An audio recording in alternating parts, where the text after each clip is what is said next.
حضرت سعد بن نبی وقاص رضی اللہ عنہ کھیتوں میں کام کر رہے تھے کہ آپ کا بیٹا عمر بن سعد آیا اور کہا ابا جی لوگوں نے وزارتیں بانٹ لی ہیں اور آپ یہیں کھیتوں میں کام کر رہے ہیں۔ یہ سن کر حضرت سعد بن نبی وقاص رضی اللہ عنہ نے عمر بن سعد کے سینے پر گونسا مارا اور غصے میں کہا بسم اللہ الرحمن الرحیم۔ صحیح بخاری میں 3748 نمبر حدیث شریف ہے کہ جب حضرت امام حسین بن علی رضی اللہ عنہما کا سر کاٹ کر گورنر کوفہ عبید اللہ بن زیاد کے سامنے لا کے تشت پہ پیش کیا گیا، والعیاذ باللہ، ان تمام لوگوں پر اللہ، رسول اور لعنت کرنے والے لوگوں کی لعنت ہو، انہوں نے امام حسین بن علی رضی اللہ عنہما کو اس طریقے سے شہید کیا، آمین۔ گورنر کوفہ عبید اللہ بن زیاد حضرت امام حسین رضی اللہ عنہ کی ہونٹوں پر چھڑی سے مار رہا تھا اور امام حسین رضی اللہ عنہ کے حسن و جمال کے بارے بات کر رہا تھا تو حضرت انس بن مالک رضی اللہ عنہ وہاں کھڑے تھے۔ وہ تڑپ اٹھے، انہوں نے کہا کہ نبی علیہ السلام کے سب سے زیادہ ہم شکل حسین بن علی رضی اللہ عنہ ہیں، اور بخاری کے الفاظ ہیں 3748۔ اس وقت امام حسین رضی اللہ عنہ کی داڑھی اور سر میں کالا خضاب سے رنگا گیا تھا۔ لوگ سمجھتے ہیں شاید سنان بن انس ان کا بیٹا ہوگا، اور انس بن مالک رضی اللہ عنہ نے ساتھ ہو کے کام کرایا۔ ساتھ ہو کے کرایا ہوتا تو وہ عبید اللہ کو ڈانٹتے تو نہ کہ یہ تو کیا کر رہا ہے، باقی لڑ تو سکتے نہیں تھے۔ انس بن مالک کی اس وقت عمر 70 پلس تھی، بیچارے دل میں ہی اس کو برا سمجھ سکتے تھے، جتنا وہ کر سکتے تھے کر دیا، وہ مروا دیتے۔ سنان انس بن مالک کا بیٹا نہیں رہا۔ عمر ابن سعد جو 22,000 کا لشکر لے کے کربلا میں آیا تھا حسین بن علی کے مقابلے پہ، وہ سعد ابن ابی وقاص کا بیٹا تھا۔ اور آپ دیکھیں عجیب بدقسمتی اس شخص کی، سعد بن ابی وقاص تو وہ عظیم انسان تھے جنہوں نے ایران، کوفہ، یہ سارے علاقے فتح کیے ہوئے ہیں، عشرہ مبشرہ میں سے ہیں، اور مولا علی کا قول ہے بخاری اور مسلم دونوں میں کہ میں نے اپنے کانوں سے صرف ایک شخص کے بارے میں رسول اللہ صلی اللہ علیہ وسلم سے سنا ہے کہ میرے باپ اس پہ قربان، اور وہ سعد ابن ابی وقاص ان کا نام ہے، سعد ابن مالک ان کا نام ہے، ابی وقاص ان کے باپ مالک کی کنیت تھی، دونوں نام ایک ہی ہیں۔ سعد بن ابی وقاص مولا علی کہہ رہے ہیں کہ ان پہ نبی علیہ السلام نے اپنے ماں باپ جمع کیے اور نبی علیہ السلام کے رشتے میں ماموں لگتے تھے۔ 10 جنتی خوش نصیب صحابہ میں سے اور بدر اصحاب میں سب سے آخر میں یہ فوت ہوئے ہیں۔ حضرت معاویہ رضی اللہ عنہ کے دور میں 56 ہجری تھی، ان کے بعد کوئی بدری صحابی دنیا میں نہیں رہا تھا۔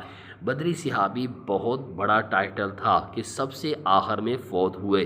پوری زندگی اگر معاویہ سے ان کا اختلاف رہا تھا اس مسئلے میں جو حضرت علی کے ساتھ ان کے معاملات تھے، یہ بندہ ہمیشہ ڈٹا رہتا تھا۔ ان کا بیٹا تھا عمر بن سعد، جس کو رہ کے پورے علاقے کی حکمرانی کی لالچ دی تھی۔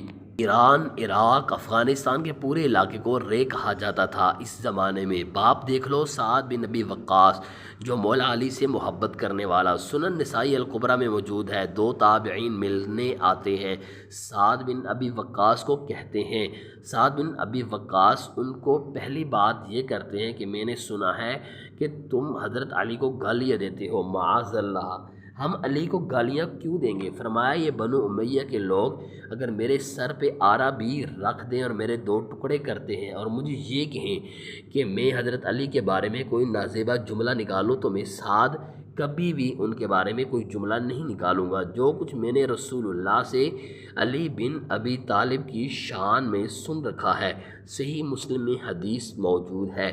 حضرت معاویہ نے ان کو کہا، معاویہ نے حکم دیا، اس میں الفاظ ہیں، انہوں نے انکار کر دیا تو حضرت معاویہ نے کہا تمہیں کون سی چیز منع کرتی ہے کہ تم علی بن ابی طالب پہ سب و شتم نہیں کرتے؟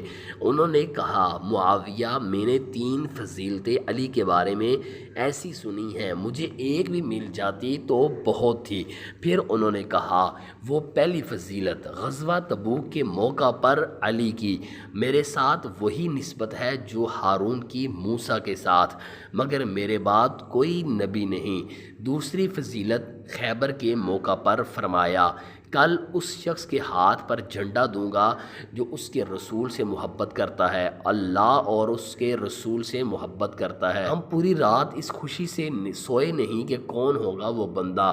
علی کو دیا جھنڈا۔ اور مسلم میں آگے الفاظ ہیں کہ حضرت عمر رضی اللہ عنہ کہتے ہیں مجھے پوری زندگی رشک رہے گا کہ اس رات جھنڈا مجھے نہیں ملا، علی کو ملا۔ اور تیسری فضیلت، سن معاویہ، جب نجران کے عیسائی آئے تو آیت مباہلہ نازل ہوئی، آیت نمبر 61 آل عمران کی، تو نبی علیہ السلام اپنے بچوں میں سے حسن و حسین، فاطمہ، حضرت علی رضی اللہ عنہم اجمعین کو لے کے آئے، کہا اے اللہ میرے اہل بیت یہ تینوں فضیلتیں، اور ابن ماجہ میں چوتھی فضیلت بھی ہے کہ آپ نے انہیں غدیر خم پہ فرمایا تھا میرے پاس کوئی ایک بھی ہوتا تو بہت، مجھے علی کے بارے میں بات کرتے ہو۔ یہ باپ تھا علی کا، علی کی پارٹی کا بندہ، علی کا چاہنے والا، پوری زندگی ڈٹا رہا۔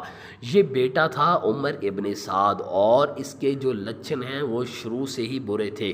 مسلم شریف اٹھائیں، مسلم شریف میں بالکل اینڈ پہ نا آپ کو ایک چیپٹر ملے گا، کتاب الزہد، دنیا سے نفرت کرنے والی حدیث ہے 7432، صحیح مسلم ہے۔ ابھی یہ کربلا ہوئی نہیں ہے، کچھ بھی نہیں ہوا، حضرت سعد بن ابی وقاص رضی اللہ عنہ بھی زندہ ہے۔ تو سعد بن ابی وقاص رضی اللہ عنہ اپنے کھیتوں میں کام کر رہے ہوتے ہیں تو ان کے ساتھی کہتے ہیں، اتنے میں ان کا بیٹا سامنے سے آتا ہے، تو حضرت سعد رضی اللہ عنہ جب اپنے بیٹے کو دیکھتے ہیں عمر بن سعد کو تو کہتے ہیں اے اللہ اس سوار کے شر سے میں تیری پناہ میں آتا ہوں۔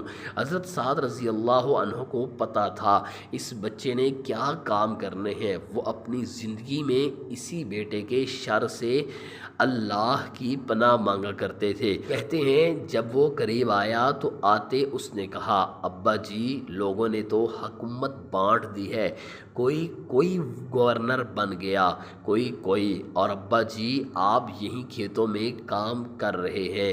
تو سعد بن ابی وقاص رضی اللہ عنہ نے اس کے سینے پر مکہ مارا اور کہا کہ اللہ تعالیٰ کو پرہیزگار بندہ پسند ہے جو گمنامی کی زندگی میں مر جائے، کوئی جانتا نہ ہو۔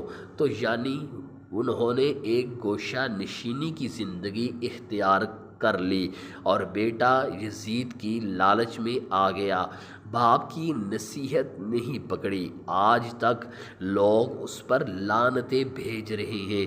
باپ کو لوگ رضی اللہ تعالی عنہ کہتے ہیں جبکہ بیٹے کو لعنتی کہتے ہیں۔ بیٹے نے نواسہ رسول صلی اللہ علیہ وسلم کو قتل کیا جبکہ باپ فاتح ایران بنا۔ یہ رب کی تقسیم ہے، جس کو چاہے جو عطا کرے۔ بہرحال اپنے والدین کی نصیحت پر عمل کرنا چاہیے اگر زندگی میں کامیابی و کامرانی چاہتے ہیں۔ ناظرین کرام، ویڈیو اچھی لگی ہو تو پلیز لائک کیجیے، مزید ایسی ویڈیوز دیکھنے کے لیے ہمارے چینل کو سبسکرائب کیجیے، ویڈیو کو اجر و ثواب کی نیت سے زیادہ شیئر کیجیے۔ ملتے ہیں اگلی ویڈیو میں، تب تک کے لیے اللہ حافظ، السلام علیکم ورحمۃ اللہ وبرکاتہ۔